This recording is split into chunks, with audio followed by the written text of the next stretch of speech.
Bismillahirrahmanirrahim. Assalamualaikum warahmatullahi wabarakatuh. Waalaikumsalam warahmatullahi wabarakatuh. A'udzubillahi minasyaitonirrajim. Bismillahirrahmanirrahim. Qalal musannif rahimahullah ta'ala wa nafa'ana bihi wa bi ulumihi min barakatihi fid dharaini amin. Alhamdulillah. Hari ini kita melanjutkan ngaji hadis Arba'in Nawawi yang selalu rutin ya, ba'da duhur kita ngaji bersama. Hadis yang ke-16 yaitu tentang jangan marah, niscaya kamu masuk surga. Ini bunyi hadisnya. Bismillahirrahmanirrahim. An Abi Hurairah radhiyallahu an anna rajulan qala lin Nabi sallallahu alaihi wasallam. Jadi ada seorang laki-laki yang berkata kepada Rasulullah. Jadi dalam hadis itu seseorang yang berkata, kan kalau di dalam hadis itu ada an abi anna rajulan atau ada yang bertanya kepada Rasulullah. Nah, dalam hadis itu tidak pernah disebutkan satu persatu nama orang yang berkata tersebut. Jadi kata perawinya itu tidak begitu penting ya. Yang penting itu perkataannya Kanjeng Nabi. Jadi jika ada pertanyaannya siapa rojulan ini memang sengaja tidak disebut. Kalau semua rojulan, semua orang yang bertanya kepada Rasulullah disebut, nanti kan tambah banyak nama-nama yang disebut begitu. Ausini, katanya rojul itu ausini. Jadi berkata kepada Rasulullah, seseorang tersebut, ya Rasulullah wasiatilah aku. Kemudian Rasulullah ini menjawab, qala la taghdab, faraddada miraron. Qala la taghdab. Jawabnya Rasulullah bagaimana? Jangan marah. Kemudian beliau mengulanginya beberapa kali. Faraddada miraron. Jadi diulangi berkali-kali sama Rasulullah. Bagaimana yang diulangi oleh Rasulullah? La taghdab. Jangan marah katanya. Jadi dalam hadis ini menerangkan tentang jangan marah ya. Jangan marah itu wasiatnya dari Kanjeng Nabi. Sebelum kita membahas yang lebih panjang, memang saya teringat dengan ucapan suami saya. Memang suami saya ini sering mengucapkan betapa sulitnya untuk tidak marah dan betapa sulitnya untuk memiliki hati yang ikhlas katanya. Ternyata marah ini ada dawuhnya Kanjeng Nabi, jadi jangan marah.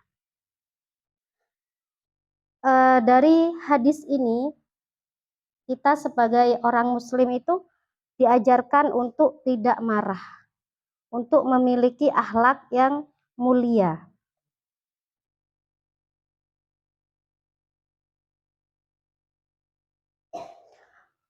Apa akhlak yang harus digunakan, yang harus dipakai oleh orang muslim? Kita sebagai muslim itu harus memiliki akhlak yang luhur. Akhlaknya Kanjeng Nabi, kemudian akhlaknya Al-Quran, kemudian akhlaknya iman. Bagaimana akhlaknya Kanjeng Nabi? Kanjeng Nabi itu ketika dicela atau diolok-olok oleh orang-orang Nasrani terlebih dahulu itu, atau bahkan Kanjeng Nabi pernah dilempar kotoran. Tapi bagaimana akhlaknya Kanjeng Nabi? Kanjeng Nabi tidak membalasnya. Bahkan Kanjeng Nabi tetap merangkul orang-orang tersebut, orang-orang yang mengolok-olok Kanjeng Nabi ya. Jadi Kanjeng Nabi itu tidak pernah marah. Kemudian hadis ini mengajarkan bagaimana kalau tidak boleh marah. Kita harus memiliki sifat yang pemaaf dan bisa mengendalikan diri sendiri. Kita harus bisa mensterilkan hati, mengerem hati untuk tidak marah. Dan kita harus memiliki akhlak yang baik itu Ada pepatah Jawa yang mengatakan seperti ini, mikul dhuwur mendem jero. Nah, itu juga termasuk akhlak yang baik ya. Jadi dengan akhlak mendem jero mikul dhuwur itu membuat kita itu menghilangkan amarah. Jadi ketika ada apa-apa kita marah, kita meledak-ledak marahnya di hati, tapi kita mengikuti kata-kata mendem jero mikul dhuwur, oh ya sudahlah, nanti ada waktunya akan mereda, seperti itu.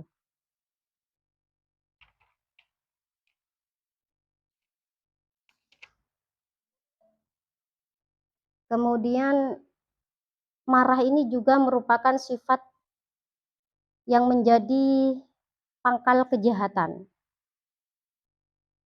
Jadi contohnya kalau kita marah kepada seseorang, kita disalah-salahi sama orang, kita marah.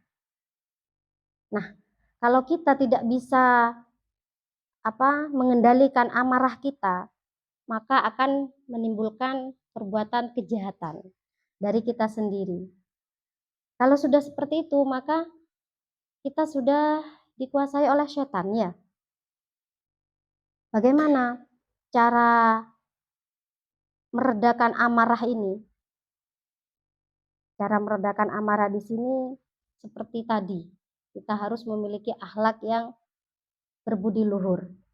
Walaupun sebenarnya saya sendiri di sini hanya mengaji dan menyampaikan isi hadis. Sebenarnya kita sama-sama belajar untuk menahan amarah ya. Karena marah itu adalah kelemahan dan pemaaf adalah kekuatan. Jadi intinya bagaimana? Jangan jadi orang yang pemarah, tapi jadilah orang yang pemaaf. Seperti apapun orang yang menyerang kita, kita harus memaafkan orang tersebut. Apakah bisa? Ya sulit, memang sulit ya untuk mengendalikan amarah, itu sangat sulit. Saya sudah sering dengar dari suami saya memang. Jadi untuk memiliki hati yang tidak mudah marah itu sulit katanya. Ternyata saya pun juga begitu, masih belajar mengendalikan amarah. Seperti halnya kemarin, membeli kain seragam saja ketika kecolongan saya sangat marah. Tapi ya tidak mungkin saya harus marah-marah ke tokonya. Artinya harus sudahlah. Nanti ada hari dan ada waktu hati itu memiliki keikhlasan walaupun jauh dan sulit. Begitu.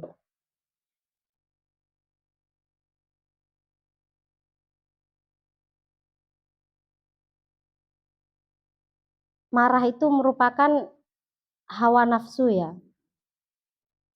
Hawa nafsu yang meledak-ledak dalam diri kita. Apa saja dampak marah itu? Jadi dampak marah itu akan mengeluarkan akhlak yang tercela. Bagaimana kita ketika kita disalah-salahi kita marah. Kalau kita tidak bisa mengendalikan amarah kita, maka akhlak tercela akan muncul. Artinya kita tidak bisa menjalankan hadisnya Kanjeng Nabi. Apa mudorotnya? Jadi amarah ini nanti akan melahirkan kedengkian di dalam hati manusia ya. Akan melahirkan kejahatan. Bagaimana sifatnya manusia yang dengki itu? Manusia yang dengki itu, kata-kata dengki itu sebetulnya sering diiringi dengan iri. Jadi iri dengki. Nah, kalau melihat dari iri di sini, iri itu boleh dan wajar ya. Iri itu boleh dan wajar. Iri kepada manusia yang sukses, iri kepada pedagang yang sukses, iri kepada orang yang pintar, boleh, itu wajar.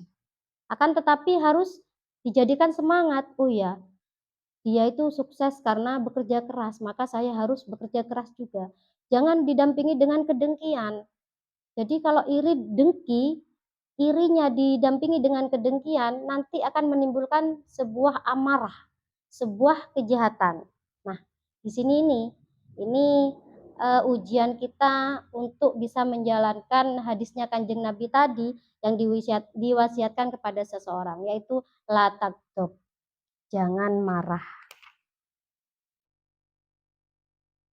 Seperti itu. Bagaimana caranya agar mengobati amarah dalam diri kita? Caranya itu kalau dikatakan gampang ya sulit, kalau dikatakan sulit ya gampang. Karena apa? Karena caranya ada di dalam hati kita, ada dalam diri kita. Jadi kita harus berlatih memiliki akhlak yang bagus. Misalnya pemaaf, kemudian sabar. Nah, sabar ini sulit ya. Pemaaf pun sulit. Jadi memaafkan orang itu sulit. Sabar pun sulit. Tapi ya ini caranya untuk mengobati amarah. Kemudian memantapkan jiwa untuk tidak menjadi manusia pemarah. Memantapkan jiwa bahwasanya saya harus seperti Kanjeng Nabi, seperti wasiatnya Kanjeng Nabi. Ya la taghdab itu. Kemudian kalau ada cara lagi yang lebih ampuh ya, meminta perlindungan kepada Allah dari setan ya. Jadi seperti dalam surat Al-A'raf ini ayat 200, dan jika kamu ditimpa sesuatu godaan setan maka berlindunglah kepada Allah. Amarah itu termasuk godaan setan ya. Amarah itu kalau dalam Maduranya kadang amarah itu disertai dengan mengolok-olok orang itu. Nah, bagaimana caranya? Kita harus berlindung kepada Allah. Dengan apa? Dengan berwudu. Kalau marah, wudu. Kalau marah, sholat. Kalau marah, beristighfar. Ya. Ini sesuai dengan kandungan dalam pemahaman hadis di sini. Kemudian apalagi? Kalau marah, jangan bicara. Kalau marah diam. Karena apa? Karena berbicara ketika marah itu akan menimbulkan hal-hal yang negatif ya. Atau bahkan kalau di dalam kekeluargaan itu, dalam rumah tangga suami istri, ketika meledak-ledak amarahnya karena sesuatu, maka diam saja. Khawatir nanti akan timbul kata-kata talak. Akan timbul seperti ini. Oh, kamu ini tidak menurut, sudah kita bercerai saja. Itu kalau dari suami yang mengatakan maka fatal akibatnya. Gitu ya. Jadi bagaimana caranya? Diam. Mulutnya diam saja sudah. Jangan berucap. Mulutnya terus mengucapkan sholawat dan istighfar. Ini kandungan dari hadis di sini ya. Kita sama-sama belajar. Saya pun sama-sama belajar. Bukan berarti mengatakan begini-begini, bukan berarti saya bukan pemarah. Sama, saya hanya manusia yang dhaif, yang juga belajar mengendalikan amarah. Baik, kita lanjut ke hadis yang ke-17. Hadis yang ke-17 ini berbuat baik dalam segala hal. Bismillahirrahmanirrahim. An Abi Ya'la Shaddad bin Aus radhiyallahu an Rasulillah sallallahu alaihi wasallam qala innallaha katabal ihsana ala kulli syai' fa idza qataltum fa ahsinul qitlah wa idza dabahtum fa ahsinud dabha wal yuhidda ahadukum safratahu falyurih dabihatahu rawahul Muslim. Jadi ada seseorang yang berkata, dan perkataan ini dari Kanjeng Nabi, dari Rasulullah. Bagaimana katanya Rasulullah? Katabal ihsan. Innallaha katabal ihsan. Sesungguhnya Allah itu mewajibkan untuk berbuat baik dalam segala hal. Ihsan. Ihsan itu kita sudah belajar pada hadis kedua ya. Jadi apa ihsan itu? Ihsan itu berbuat baik dan mengerjakan kewajiban, berbuat baik yang sempurna dan sesuai yang disyariatkan, itu ihsan. Tapi kalau di sini ihsan yang dimaksud itu di sini tentang membunuh ya, membunuh bukan membunuh bukan sekedar membunuh manusia. Jadi katanya Rasulullah dalam hadis ini harus berbuat ihsan ketika qataltum fa'ahsinu kitlah, ketika membunuh, maka bunuhlah dengan yang baik. Bukan berarti marah harus membunuh orang, bukan. Maksudnya ini begini. Kalau di dalam peperangan, dulu Kanjeng Nabi di dalam peperangan ketika ingin membunuh musuh, itu caranya bagaimana? Harus dibunuh sekiranya musuh itu langsung meninggal. Bagaimana caranya? Pegal lehernya. Kalau dulu waktu peperangan, ya. Kalau sekarang membunuh itu hukum itu ya, hukum mati itu ya, hukum ya apa kisos ya, tak kisos. Tapi kalau di Indonesia itu tembak mati atau pancong ya, enggak, bukan seumur hidup, tapi tembak menghukum mati, hukuman mati. Nah, hukuman mati itu harus sekiranya tembak langsung mati atau penggal lehernya langsung mati. Atau kisos. Jadi membunuh dengan cara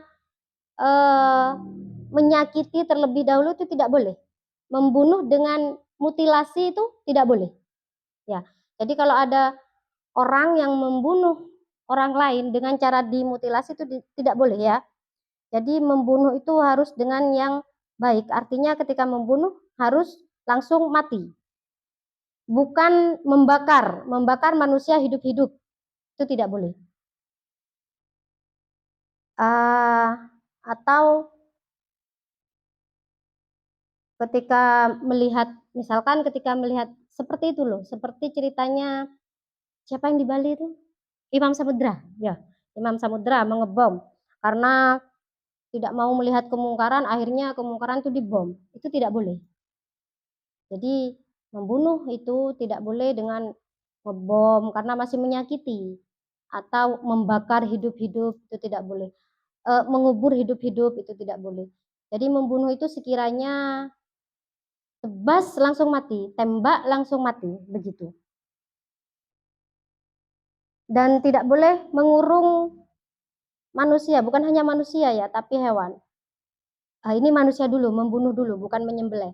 Jadi mengurung orang, ada orang yang memiliki hukuman mati dikurung di bawah tanah, dibiarkan sampai orang itu meninggal, tidak diberi makan, itu tidak boleh. Ya. Jadi membunuh harus sekiranya langsung mati. Seperti zamannya Kanjeng Nabi, katanya Kanjeng Nabi waktu perang itu ketika mau membunuh musuh, tebas lehernya. Jangan dipanah, karena kalau dipanah itu tidak langsung mati, begitu. Kemudian fa'ahsinud dabha. Wa idza dahabtum wa idza dabahtum fa'ahsinud dabha. Kemudian tentang menyembelih. Ini menyembelih hewan. Jadi kalau menyembelih hewan itu harus dengan yang baik. Kalau ayam itu harus disembelih di apanya itu, di lehernya urat, enggak, di dua urat itu yang disembelih, dan harus menggunakan pisau yang tajam. Jadi benda yang digunakan untuk menyembelih harus tajam. Artinya sekali sembelih dua uratnya lepas maka mati hewannya, begitu. Jadi jangan memakan hewan yang seperti kebanyakan orang-orang luar yang non Islam ya, memakan kepiting masih hidup-hidup di grill. Nah, itu tidak boleh ya.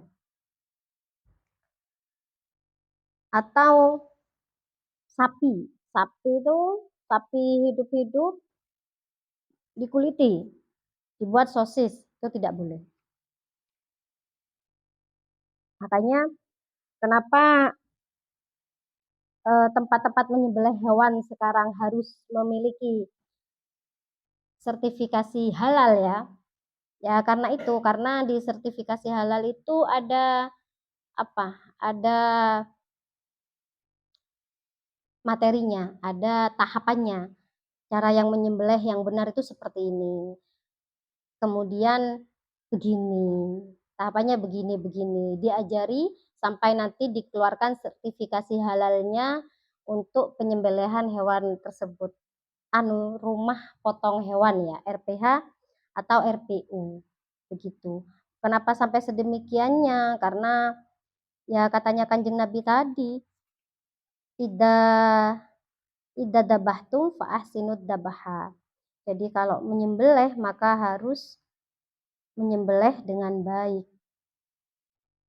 Kemudian pisaunya juga harus tajam. Kemudian hewan sembelihannya itu harus diistirahatkan terlebih dahulu. Artinya hewan itu dibuat enak dulu ya. Jangan hewannya capek-capek kemudian langsung disembelih, jangan. Jadi intinya itu sekiranya tidak menyakiti kepada hewan, gitu. Gitu juga membunuh tadi tidak menyakiti kepada manusia. Karena sekarang itu zaman akhir ya. Zaman akhir itu di mana ada orang yang mati karena dimutilasi. Atau orang yang setelah dibunuh dicor. Zamannya sudah akhir. Padahal katanya Kanjeng Nabi tidak boleh membunuh dengan yang seperti itu tidak boleh. Membakar, mengebom, ataupun meracuni sampai meninggal, ataupun mengubur hidup-hidup, ataupun mengurung. Itu tidak boleh juga. Hewan pun sama seperti itu. Istilahnya untuk hewan itu asobr. Jadi mengurung hewan tersebut berhari-hari tidak dikasih makan sampai hewannya itu mati. Itu tidak boleh. Kemudian makanya dalam hadis ini harus berlaku baik kepada hewan dan juga kepada manusia harus berlaku baik. Cuman dalam hal ini hal pembunuhan dan penyembelihan. Akan tetapi sebenarnya perbuatan ihsan itu bukan hanya kepada hewan ya. Tapi kita harus berbuat baik kepada semua orang. Karena di dalam Al-Quran itu sudah disebut ya. Dalam surat Al-Isra ayat 7. Bismillahirrahmanirrahim. In ahsantum li anfusikum wa in asatum falaha. Jadi katanya Al-Quran itu jika kamu berbuat baik, maka itu berbuat baik untuk dirimu sendiri. Dan jika kamu berbuat jahat, maka itu akan kembali kepada dirimu sendiri. Begitu. Jadi berlaku baik itu tidak hanya kepada manusia, tidak hanya kepada hewan, tidak hanya tentang pembunuhan, tidak hanya tentang penyembelihan.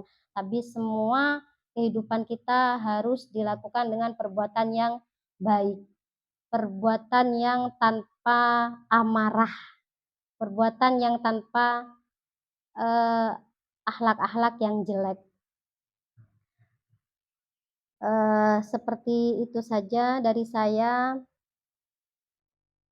Apabila ada kesalahan atau kekurangan, saya hanya insan yang do'if karena kesempurnaan hanya milik Allah Subhanahu wa taala. Sekian, terima kasih. Semoga bermanfaat. Semoga barokah dan bermanfaat untuk kita semua.